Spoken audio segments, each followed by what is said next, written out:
Hey, welcome back to New Age Creators. So I've just returned home from travelling. I was actually supposed to come home at the start of June, but I cut my travel short because I just felt like I had no money.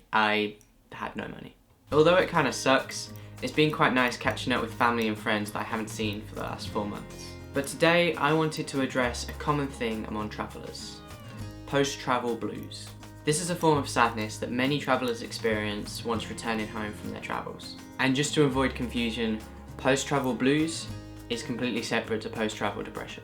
These blues can lead to depression, but they're not the same thing.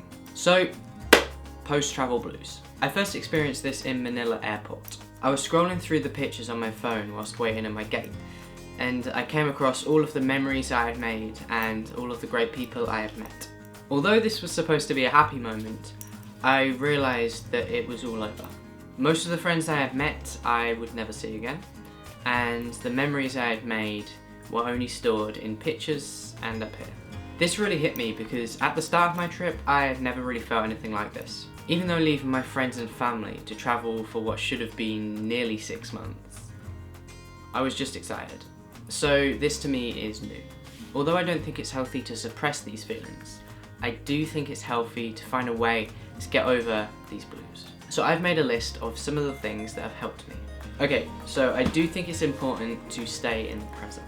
For me, this helped a lot. Thinking about a past you can't go back to and a future you don't particularly want to go to is a pretty sucky thing to think about.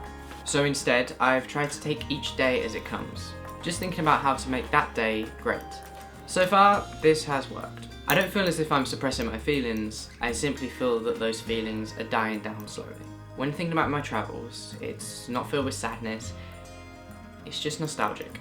Along with this, I think it's really important to keep yourself busy. As soon as I came home, I texted all of my friends to arrange to grab a coffee or to go out for drinks. The more time you can fill with something is the less time you're going to be thinking about the past and overthinking the future. Also, they're your friends and you haven't seen them for months and it's just kind of great to catch up.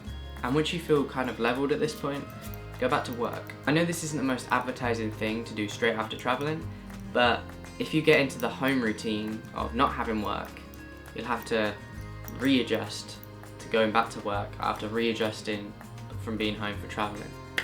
If that makes sense. Plus, just think about it this way. It is more money to do more traveling.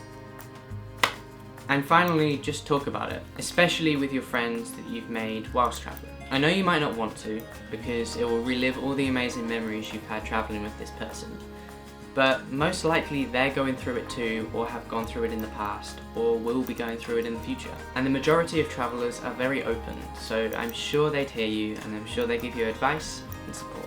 They certainly have for me, and people have come to me regarding this too. So yeah, that's my experience with post-travel blues and ways to overcome it. Have you ever had a form of blues? If so, how have you overcome it? Let me know down in the comments. Thank you for watching, and I'll see you next week. Have a great rest of your free week. Goodbye.